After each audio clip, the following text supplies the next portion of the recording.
Baik, Bismillahirrahmanirrahim. Assalamualaikum warahmatullahi wabarakatuh. Waalaikumsalam warahmatullahi wabarakatuh. Selamat pagi, Bapak. Jadi pertama saya adalah Anissa Putra dengan PM 2478 dari Prodi Teknologi Rekayasa Internet. Jadi pada kesempatan kali ini saya akan mempresentasikan proposal penelitian saya yang berjudul Rancang Bangun Sistem Pemantauan Parameter Tanah berbasis IoT untuk rekomendasi varietas tanaman menggunakan algoritma Random Forest. Jadi sebelum saya memulai presentasi ini, saya ucapkan terima kasih kepada Bapak dosen Pemudi 1 dan Pemudi 2. Terima kasih atas kehadirannya. Jadi bisa kita mulai sekarang. Silakan. Oke. Sini ada ringkasan penelitian, yaitu pada saat ini tentang penelitian kami masih memilih varietas tanaman berdasarkan asumsi tradisional atau ilmiah, tanpa menggunakan data tanah itu secara valid. Jadi solusinya kami membangun sistem IoT portable yang terintegrasi yang memantau tanah dan merekomendasikan varietasnya secara real time. Jadi metode yang digunakan adalah menggunakan sensor input 7 dan 61, lalu GPS sebagai pengguna, protokol MQTT untuk transmisi data, dan algoritma Random Forest sebagai klasifikasinya. Lalu hasilnya akurasi Random Forest mencapai 94,5% dan konektivitas MQTT-nya masuk dalam kategori bagus hingga sangat bagus. Jadi kontribusinya adalah prototipe aplikasi ini berbasis data yang presisi untuk mendukung keputusan petani di lapangan. Kita masuk ke slide selanjutnya. Nah, di sini adalah latar belakangnya. Mengapa penelitian ini sangat penting? Ada 5 fakta yang penting mendorong penelitian ini. Pertama yaitu kebiasaan petani yang menentukan tanaman tanpa data. Lalu yang kedua adalah inefisiensi lahan, lahan dan risiko kegagalan panen yang masif. Lalu selanjutnya evaluasi lahan pada laboratorium konvensional memakan waktu lama dan tidak bisa dilakukan langsung di lapangan secara auditor. Yang keempat yaitu sistem IoT yang sudah ada sebelumnya hanya menyajikan data mentah tanpa kemampuan rekomendasi otomatis. Yang kelima, faktor topografi seperti elevasi lahan hampir tidak pernah dipertimbangkan dalam penelitian sebelumnya. Selanjutnya ini adalah research gap atau tujuannya. Nah, dari latar belakang tersebut saya menemukan 3 celah penelitian utama. Yang pertama yaitu belum ada sistem portable yang menggabungkan parameter arah tanah sekaligus elevasi geografisnya. Yang kedua, penelitian sebelumnya bergantung pada sensor statis dan tidak fleksibel untuk penentuan argumen. Lalu yang ketiga, sistem AI seperti deep neural network terlalu berat untuk perangkat IoT yang berdaya rendah. Jadi untuk menutup celah tersebut, penelitian ini merumuskan 3 tujuan, yaitu merancang sistem IoT pemantau tanah multi parameter berbasis sensor 7-in-1 plus GPS. Yang kedua, mengukur akurasi Random Forest dalam mengklasifikasikan data. Yang ketiga, mengevaluasi kinerja QoS transmisi data MQTT pada berbagai kondisi bandwidth. Target kami yaitu prototipe menjadi fungsional, akurasi model minimal 90% dan QoS memenuhi standar Nippon. Kita masuk ke slide selanjutnya yaitu landasan teori. Nah, ada 4 teknologi yang menjadi fondasi dari sistem yang dimiliki ini. Yang pertama yaitu tentunya protokol MQTT sebagai transmisi data. Lalu yang kedua kedua adalah sensornya, 7-in-1 TPS 485 yang mengukur hara tanah yaitu nitrogen, potasium, dan pH dan kelembapan dan lain-lainnya. Lalu yang ada reservoir sebagai klasifikasinya, lalu S9 sebagai database. Jadi target dari ketiga ini, dari keempat data sensor ini,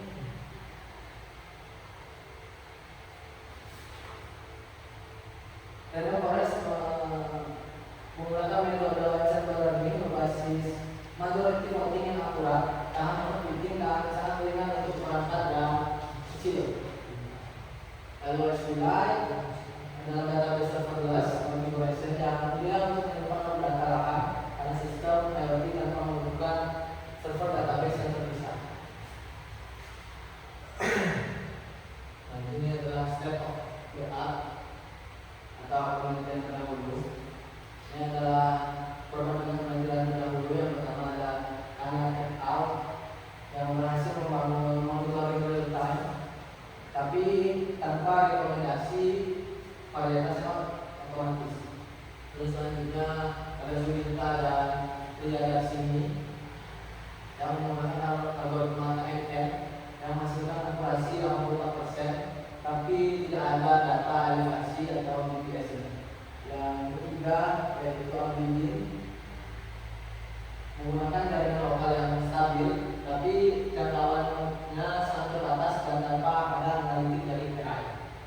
Lalu Islam dan Kisti ini menggunakan deep neural network, tapi akurasinya 92%, tapi terlalu berat untuk perangkat portable.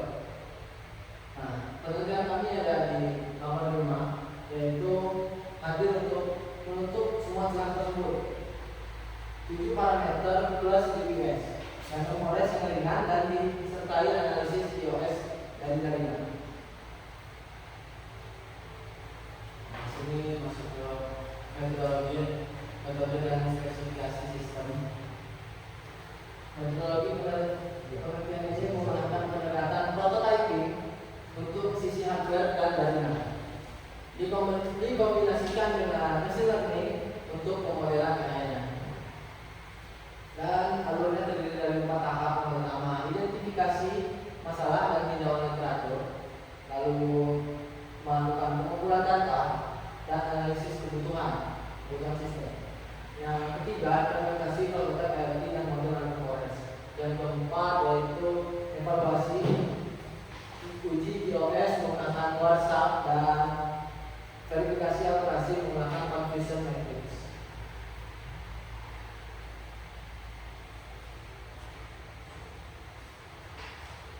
Selanjutnya ini spesifikasi sistem dan komponen. Ini adalah dasar spesifikasi sistem dari ada 4 kategori.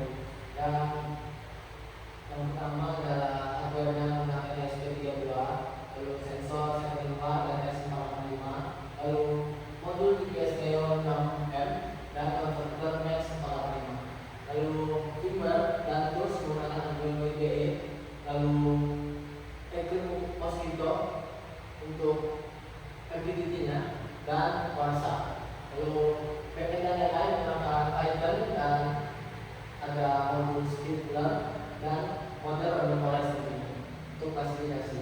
Lalu database ini menggunakan SQLite penyimpanan lokal data lahan.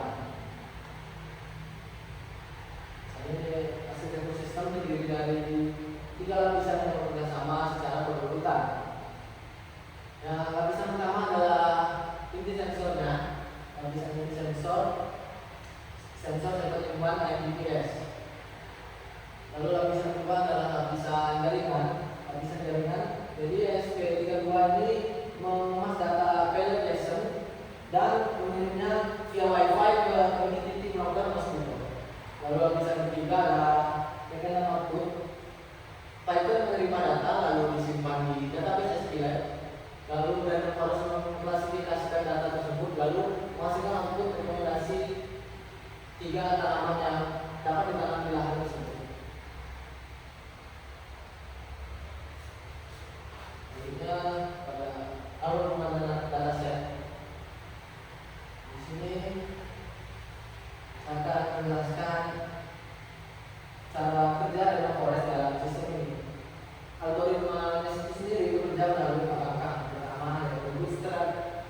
substrate sampling, data dibagi menjadi substrate acak. Kedua, lalu membangun banyak pohon putusan progression tree secara paralel. Dan yang ketiga, setiap pohon memberikan voting untuk kelas varietas tanaman. Yang keempat, yaitu final prediction, kelas dengan suara terbanyak menjadi prediksi final, yaitu top 3 dari rekomendasi tanamannya. Jadi untuk dataset yang saya gunakan adalah dataset yang terpublik bisa didapatkan dari Kaggle yang terdiri dari 2.200 sampel dengan berbagai fitur, yaitu nitrogen, potasium, dan pH, kelembapan suhu dan tahannya, dan elevasi pH sendiri. Lalu di sini juga rasio datanya adalah 80 untuk data latih dan 20% untuk data uji. Nah, jadi metrik evaluasi yang digunakan adalah akurasi, precision, recall, dan evaluasi melalui conversion metric. Jadi ini adalah hasil implementasi prototype. Prototype berhasil dirakit dan berfungsi sesuai rancangan. Jadi 4 hasil utama implementasi yaitu yang pertama, sensor berhasil membaca 7 parameter tanah secara simultan setiap 5 detik. Yang kedua, GPS Neo menangkap koordinat dengan presisi kurang lebih 2,5 meter. Yang ketiga, penunjuk daya dari modul SP32 hanya kurang lebih 240 mAh pada tekanan 3,3 volt. Lalu ukuran kali dasar rata-rata hanya 187 byte per paket, jadi sangat kecil dan bentuknya sangat kecil. Lanjut ke selanjutnya, temuan utama penelitian. Ada 3 temuan utama dari pengujian sistem ini. Yang pertama terkait akurasi random forest. Model kami berhasil mencapai akurasi 94,5%, melampaui target yang hanya 90% dan mengungguli IMN yang sebelumnya pada penelitian sebelumnya hanya 85% dan di penilaian report atau di IMN hanya 92% dari penelitian terdahulu. Lalu terkait cost sensitivity, kategorinya yang tadi yaitu bagus hingga sangat bagus sesuai standar PIPON pada berbagai kondisi tadi. Lalu rekomendasi real time, top 3 varietas tanaman disampaikan ke pengguna dalam kurang lebih dari 3 detik melalui dashboard dan aplikasi mobile. Nah, di sini adalah hasil dari penelitiannya, hasil pengujian cost sensitivity. Pada kondisi bandwidth normal, delay hanya 12,4 detik saja, dengan paket loss 0%. Dan pada bandwidth terbatas 1 Mbps, delaynya 31,7 milidetik. Dan paket lossnya 0,12%, masuk kategori bagus. Dan yang bandwidth hanya 256 Mbps, delaynya 78,3 milidetik. Lalu ini paket lossnya 0,85% dan masuk ke dalam kategori bagus. Jadi kesimpulannya, ya, paket loss tidak pernah melampaui angka 1% di semua skenario yang dicoba, yang membuktikan bahwa MQTT ini sangat andalan untuk transmisi data sensor dengan pertanyaan terbuka dengan konektivitas yang terbatas. Ini kesimpulan dan rencana pengembangan. Jadi kesimpulan dari penelitian ini ada 4, yaitu prototype IoT container berhasil mengakuisisi 7 parameter tanah, ditambah lagi elevasi GPS secara real time. Dan lalu model forest mencapai akurasi 94,5%, melampaui target dari metode konvensional. Lalu MQTT terbukti handal, delay maksimum hanya 78,5 milisecond dan paket lossnya di bawah 1% di semua skenario. Sistem terintegrasi penuh dari edge ke dashboard dalam waktu kurang 3 detik. Untuk saran dan pengembangannya, untuk pengembangan ke depan ada 5 saran. Yang pertama, validasi dataset menggunakan data lokal tanah, mungkin bisa menggunakan data lokal tanah di provinsi Lampung itu sendiri. QoS pada jaringan seluler OT dan LTE nyata di area pedesaan. Lalu ekspansi kelas varietas dengan menambahkan komoditas lokal seperti kopi, lada, dan singkong sesuai dengan kondisi kita di Lampung saat ini. Lalu yang keempat, untuk implementasi inskripsi TLS atau SSL pada jaringan transmisi NGP. Yang kelima, integrasi dengan platform Geographic Information System atau GIS skala makro. Mungkin sedang sampai saya. Demikian presentasi proposal penelitian saya. Jadi penelitian ini diharapkan dapat menjadi solusi nyata bagi pertanian presisi di kampung ini.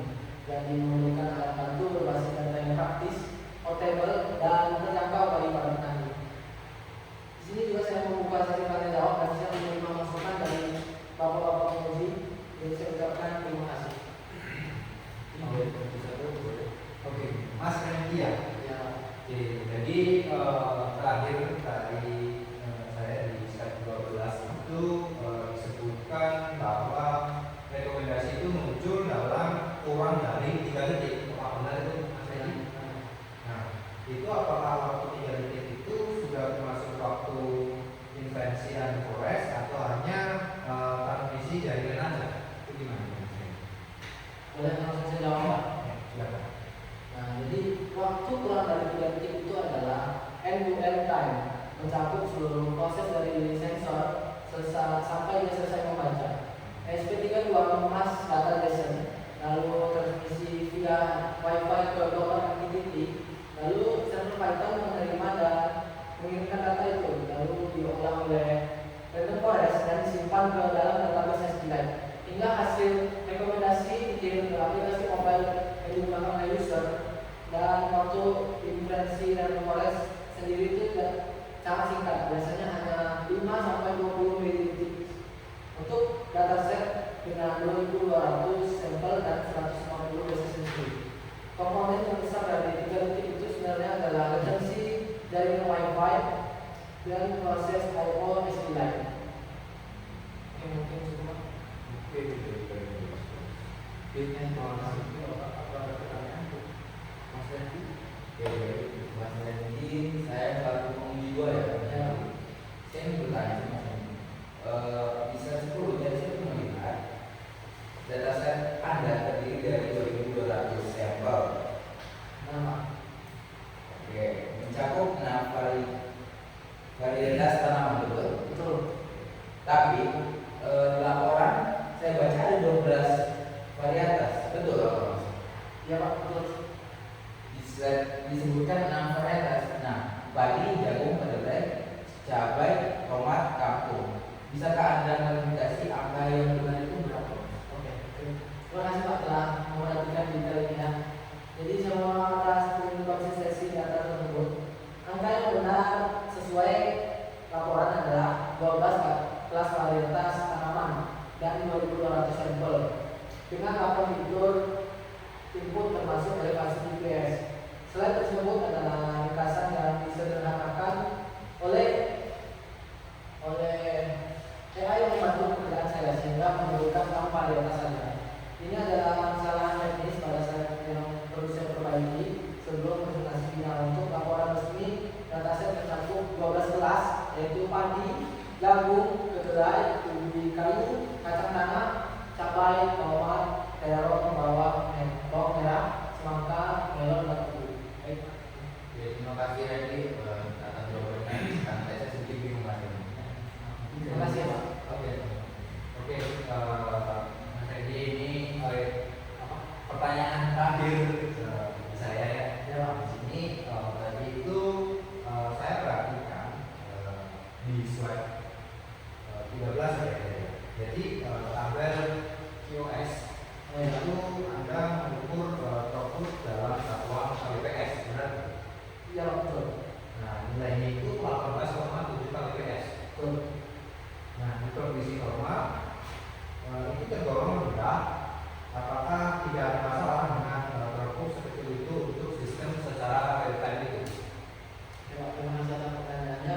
Jadi nilai throughput 18,7 kbps memang terlihat kecil jika dibandingkan dengan aplikasi seperti streaming video atau transfer file. Tapi untuk konten dalam sistem ini, angka tersebut lebih dari cukup. Jadi bisa kita hitung, validation per pembacaan sensornya hanya 187 byte, 187 byte, lalu dikirim setiap 5 detik sekali. Artinya bandwidth yang dibutuhkan hanya sekitar 187 byte dikali 8 bit. Jadi hasilnya kurang dari 300 bit per detik atau 0,3 kbps. Jadi throughput yang 18,7 kbps itu masih 60 kali lipat lebih dari yang dibutuhkan. Throughput yang terukur lebih menggambarkan kapasitas jaringan yang tersedia, bukan kebutuhan aktual sistem. Justru efisiensi inilah yang lebih menjadi kelebihan MQTT dibanding HTTP protokol lain. Oke, ini pertanyaan saya yang terakhir ya, Mas Randy, dari selaku penghibur. Pertanyaan saya ini di slide saran Anda menyebutkan integrasi dengan disk. Bisa Anda jelaskan secara konkret bagaimana kira-kira integrasi antara sistem IoT tanah ini dengan disk? Data apa yang akan dihubungkan dengan masing? Ini benar selesai ya. Ide integrasinya seperti ini.